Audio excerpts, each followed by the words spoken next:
Et vers 16h, j'ai entendu des cris tellement forts. Personne ne m'a dit ce qui s'est passé. J'ai demandé, y a-t-il un stade de football? On dit oui, c'est le stade omnisport du Cameroun. Donc, parce qu'un petit ballon est rentré dans un filet, de la manière les gens s'exclamaient, je dis acclame Jésus, acclame ton Dieu, acclame ton Père.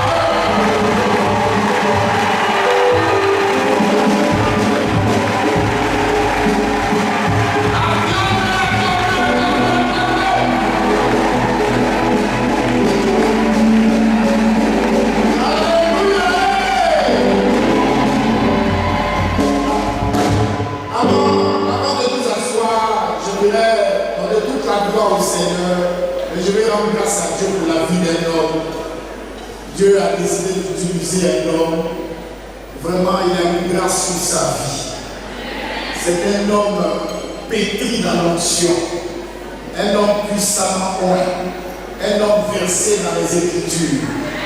C'est un homme charismatique, un homme qui a une parure impressionnante. Et en plus, c'est un bel homme.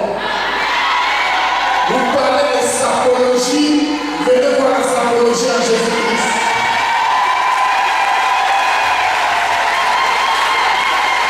Je voudrais voir la direction de son Seigneur.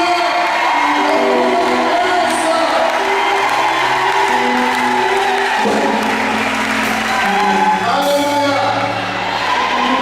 Vraiment, vous le jetez au Cameroun, il pousse. C'est au Cameroun que j'ai connu. Il a une grande église au Cameroun. Vous le jetez au Gabon et il pousse. Vous le jetez au Congo et il pousse. Même vous le jetez dans le désert et il pousse. Acclamez Dieu pour son Seigneur. Alléluia. Alors, j'ai juste quelques minutes et je voudrais vraiment un silence pour dire les deux mots que j'ai à dire. Et je vais me retirer. Alléluia. Je dis Alléluia. Ton amen est bizarre. On sent la main de quelqu'un qui a faim. Alléluia.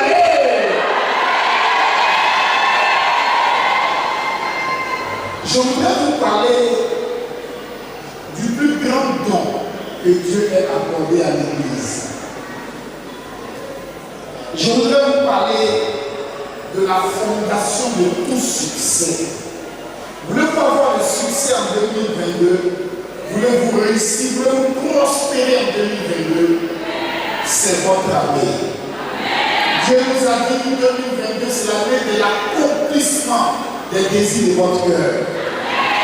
Ce que vous demandez à Dieu cette année, qui ne contredit pas sa parole, qui ne contrarie pas sa volonté pour vous, vous le recevez au nom de Jésus-Christ. Alléluia. Il y a un don qui est le plus grand de tous les dons. Et qui fait que lorsque l'Église ne manifeste pas ce don, l'Église est faible.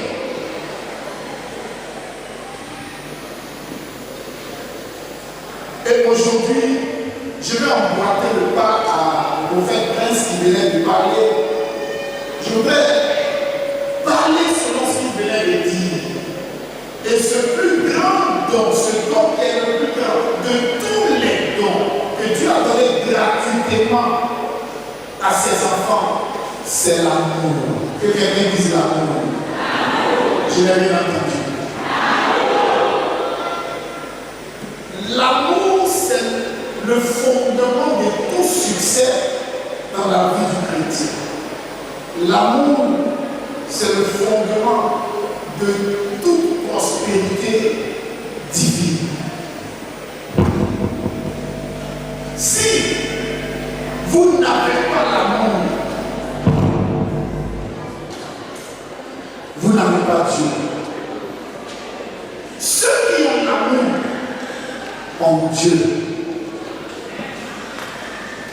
Beaucoup de personnes se revendiquent de Dieu, mais à leur attitude pour l'amour, on a des ces personnes n'ont pas Dieu. Car il est dit en Jean 1, Jean 4, que celui qui n'a pas l'amour n'a pas Dieu. Pour avoir et démontrer de l'amour, vous devez avoir Dieu. Et si vous avez Dieu, vous démontrerez l'amour. Alléluia. Je dis Alléluia.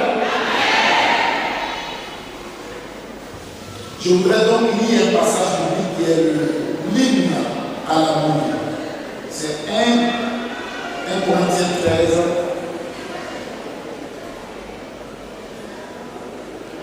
Je vais lire le verset 1 à 3. Quand je parlerai les langues des hommes et des anges, si je n'ai pas l'amour, je suis un air qui résonne ou une cymbale qui retentit. Et quand j'aurai le don de prophétie, la science de tous les mystères et toute la connaissance, quand j'aurai même toute la foi jusqu'à transporter les montagnes, si je n'ai pas l'amour, je ne suis rien. Verset 3. Et quand je distribuerai tous mes biens pour la nourriture des pauvres, quand je livrerai même mon corps pour être brûlé, si je n'ai pas l'amour, cela ne me sert à rien. Amen. Je dis Amen.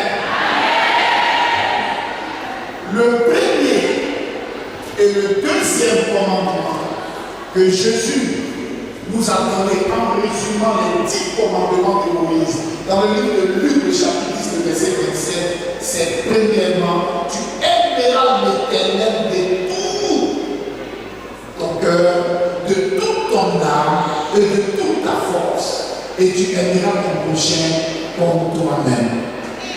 Cela résume les 10 commandements de Moïse.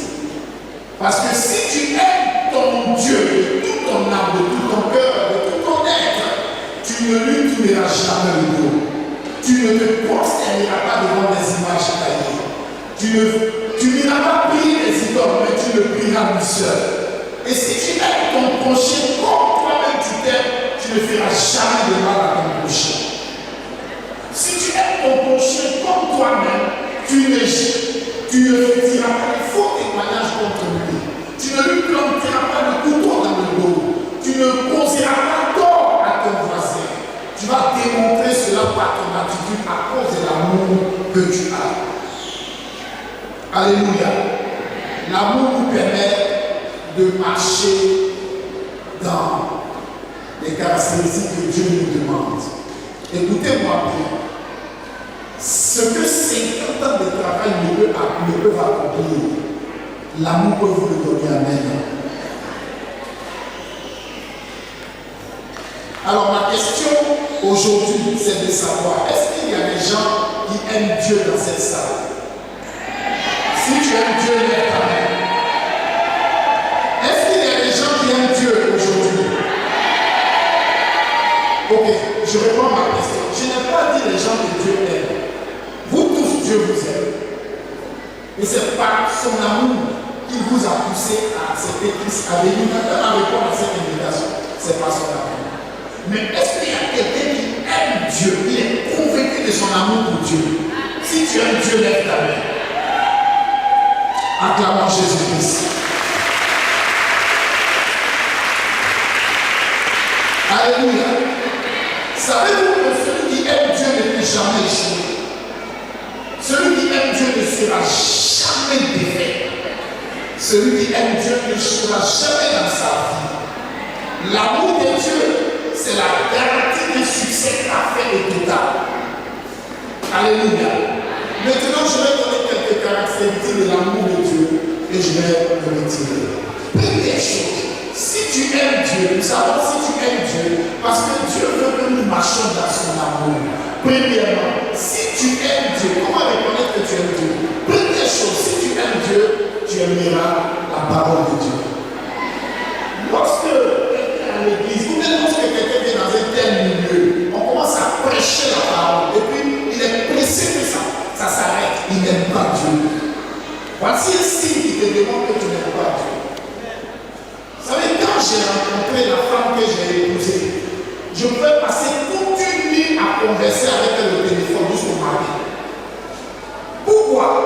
À cause de l'amour j'étais prêt à l'écouter jusqu'au matin. On faisait des nuits, pas nuits de prière, mais on faisait des nuits de conversation dans le love story. On parlait toute la nuit, je voulais l'entendre. Et quand ces unités finissaient, je l'appelais et on parlait jusqu'au matin. Et quand on dormait peut-être pour 2-3 heures, on s'appelait encore et je me disais, viens me voir. Je voulais l'entendre. Si tu aimes Dieu, premier signe, c'est que tu vas écouter la parole de Dieu. Tu aimeras entendre la parole de Dieu. Alléluia. Et c'est ce qui est écrit dans le psaume 119, le verset 14. Alléluia. Dans le psaume 119, que dit la parole de Dieu? Elle dit ceci, au verset 14.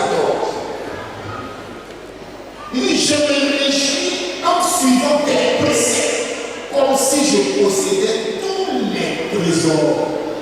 Donc, il dit ici, la parole de Dieu, les préceptes de Dieu sont semblables à tous les trésors du monde pour nous. Alléluia. Si tu aimes Dieu, tu aimeras la parole de Dieu. Si tu aimes Dieu, tu aimeras la parole de Dieu. Je répète, si tu aimes Dieu, tu aimeras quoi? Si tu aimes Dieu, tu aimeras quoi? La parole de Dieu. Deuxièmement, si tu aimes Dieu, tu auras une obéissance dans la joie. Tu auras quoi? Je n'ai rien entendu, tu auras quoi? Tu obéiras à Dieu, au commandement de Dieu dans la joie. À cause de l'amour que tu as pour Dieu, tu lui obéiras sans détour.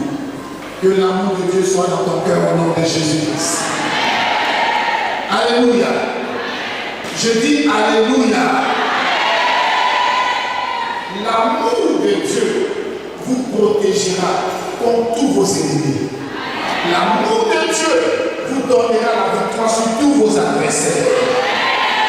On a jeté Daniel dans la force au lion, mais l'amour qu'il avait pour son Dieu a fait que les lions n'ont pas été capables de le toucher. Que l'amour de Dieu te protège. On a jeté les habits de Daniel dans la fournaise ardente, mais le lieu qui était supposé être un lieu de chaleur est devenu un lieu où il y avait un splendeur surnaturel à cause de l'amour de Dieu. Que l'amour de Dieu change les plans de tes ennemis en bénédiction dans ta vie.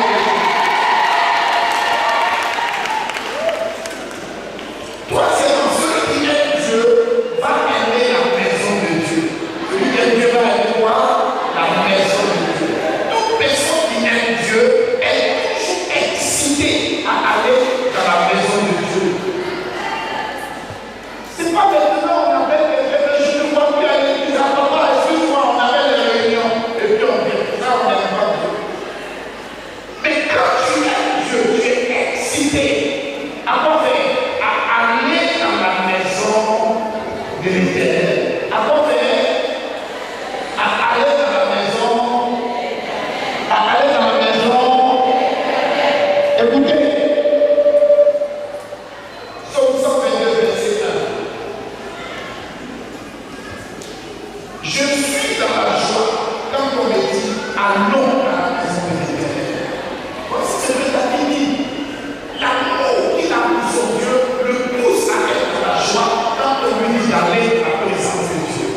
Si tu aimes Dieu, tu seras excité à aller dans la présence du Seigneur. Alléluia. Je dis Alléluia. David priait Dieu 3 fois par jour. Mais il louait Dieu 7 fois par jour.